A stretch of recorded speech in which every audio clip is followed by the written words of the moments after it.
Really? You went to Jerusalem and returned back here in just one night. I will tell the people about my divine experience last night. Please, wait, Rasulullah. Oh, Rasulullah, please don't tell the people about this, for they will not believe and will mock you. But the Prophet left anyway to go to the Masjid al-Haram to spread the message.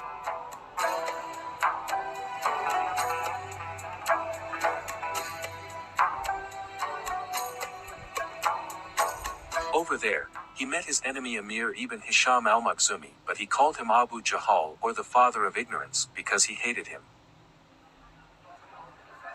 Is there anything new? Yes, I was taken on a journey last night to Beit al-Maqdis in Jerusalem. Beit al-Maqdis or Beit al-Muqaddas mean the house of the holiness. The phrase originates in a similar phrase in Hebrew, Beit Hamikdash, which refers to Solomon's temple, the second temple, and future third temple. Oh, Jerusalem is so far away, yet you are already here among us now? Do you think if I call your people, you will tell them about what happened? Yes. O people of Bani Ka'ab bin Lu'ay, come over here. Muhammad had something to tell you. Yes, I was taken on a journey last night to Beit al-Maqdis in Jerusalem. You went to Jerusalem? From Hani's bed? What? And you returned here already this morning? Oh, did you fly or something? No, I rode a flying white animal called Barak. She was smaller than a mule and larger than a donkey. Her stride covered a distance as far as she could see.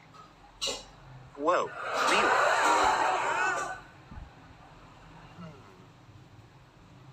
Yes, Jibril and I flew from Masjid al-Haram at Mecca to Beit al-Maqdis at Jerusalem.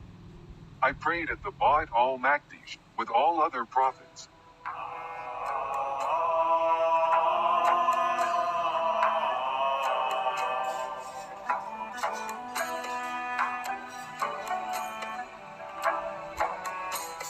No kidding. They all came down to meet you in Jerusalem. After that, Jibril took me to the first heaven. Jibril asked the guard to open the gate for us. The guard said, "Who are you?" He said, "Jibril." It was said, "Who is with you?" He said, "Muhammad." It was asked, "Has his mission started?" He said, "His mission has started." So the gate was opened for us. And there I saw Adam, who welcomed me and prayed for good for me. Wow, you met Adam? Then I was taken up to the second heaven. The gate was opened for us. And there I saw the two maternal cousins, Yahya and Isa, who welcomed me and prayed for good for me. Is this really true? Hardly. On the sixth heaven, I saw Musa, who welcomed me and prayed for good for me. Then I was taken up to the seventh heaven and I met Ibrahim. Then I was taken to Sidrat al-Muntaha, the low tree beyond which none may pass, and its leaves were like the leaves ears of elephants and its fruits were like jugs. And when it was veiled with whatever it was veiled with by the command of Allah, it changed, and none of the creatures of Allah can describe it because it is so beautiful. Then I met Allah on his throne.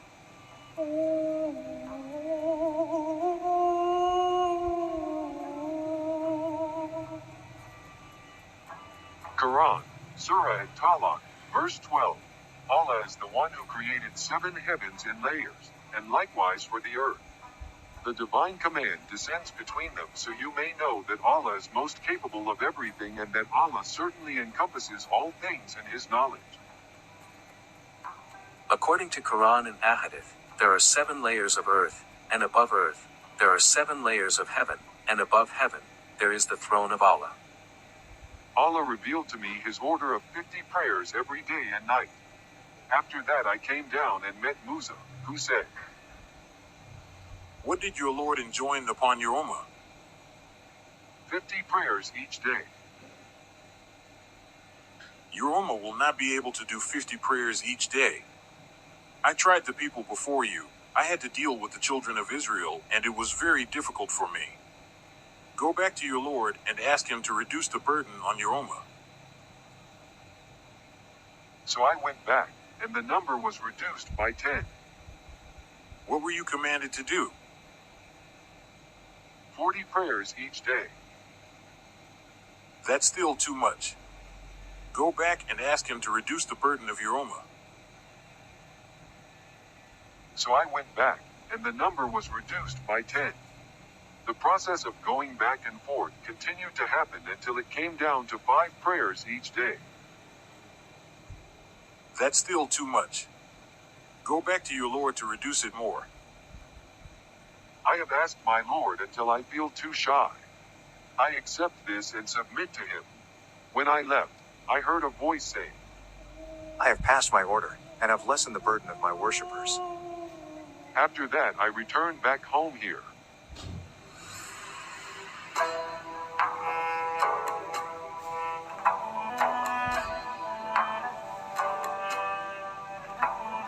That's just impossible. It took a month from here to go to Jerusalem. And you said you went back and forth in just a night? With a flying borak? Many Muslims left Islam at that day because they didn't believe Prophet Muhammad's night journey. When they met Abu Bakr, they said, Have you heard what your companion is saying? He is claiming that he went to Bayt al-Maqdis and came back to Mecca in just one night. Did he say that? Yes. Then I bear witness that if he said that, he is speaking the truth. You believe that he went to Ash-Sham in one night and came back to Mecca before morning? Yes. I believe him with regard to something even more than that. I believe him with regard to the revelation that comes to him from heaven. After that, Abu Bakr met Prophet Muhammad. O Rasulullah, please tell me how Baytul Maqdis looks like because I went there already. The Prophet described what he saw to Abu Bakr. You are telling the truth. I remember it just like what you described. I testify that you are the messenger of Allah. From then on, Abu Bakr was known as Siddiq, meaning the truthful. There is, however, a little difficulty with their accounts. The temple Bayt al-Maqdis, or the Second Temple of Jerusalem, had been torn down in 70 CE or over 500 years before their claims of personal visits to it. On top of that, there was no mosque ever built in Jerusalem at that time. Al-Aqsa Mosque in Jerusalem was built on 691 AD, or 59 years after Prophet Muhammad died. Therefore, that is not the mosque the Prophet mentioned in Quran, Surah Al-Isra, verse 1. So, what temple exactly did he visit, enter, and pray, before ascending to heaven? Since the building never existed, we know that both Prophet Muhammad and Abu Bakr lied when they described how the Bayt al-Maqdis looked like. Since the Al-Isra is incorrect, then there is no Al-Miraj. The entire story is fabricated. Both Quran and Ahadith are wrong about this historical event, and they both cannot be trusted as a reliable information on the life of Muhammad and the first Muslims. It is possible that the Muslim leaders inserted Surah Al-Isra, verse 1, in the Quran, after they built the Al-Aqsa Mosque. Those Muslims unashamedly and deceitfully added stories to the Quranic text and passed them off as revelation from God. The story of Isra Miraj explains that the reason Muslims pray 5 times a day is because Muhammad claimed to have taken a ride on a flying animal. Because this story is proven not right, we know that this is not the case. The real reason Muslims pray 5 times a day and perform ablution is likely because Muhammad was deeply involved in the Sabians occult, by way of 4 of his relatives. The Sabian cult apparently had so much influence over Muhammad's daily life, that some in his own tribe referred to him as the Sabian. In the Quran, Muhammad lists the Sabians, right alongside the Christians and Jews. The Sabians prayed 5 times a day and performed ablution. Muhammad just copied his previous religious ritual and pasted it into his new religion Islam. In Sirah al-Nabawiyah, Ibn Hisham wrote that the Hanafa, or Anaf, was a small group started when 4 Sabians at Mecca agreed.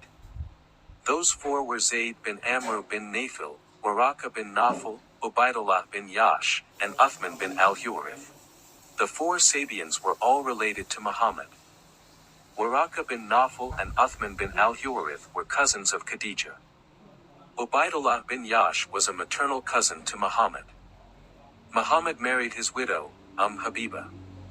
All this reveals the close connection between Muhammad and the prominent Sabians. The story of bargaining the number of prayers from 50 to 5 has clearly taken from Genesis 18, verse 23 to 32. In that chapter, God revealed his plan to destroy Sodom and Gomorrah due to the wickedness of those cities. Abraham asked God to spare the people.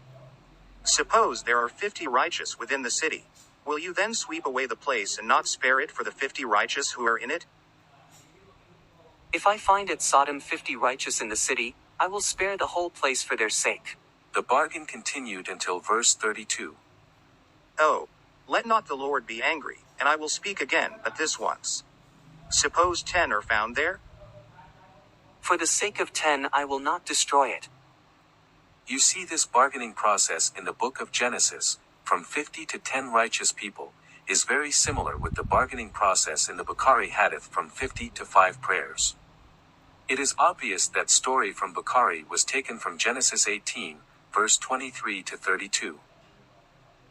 Since there's not a single piece of historical evidence that supports the event of Isra Miraj, the story of Prophet Muhammad and his flying burak is nothing but a mere fantasy, just like the story of Aladdin and his magic lamp, or Ali Baba and his magic flying carpet.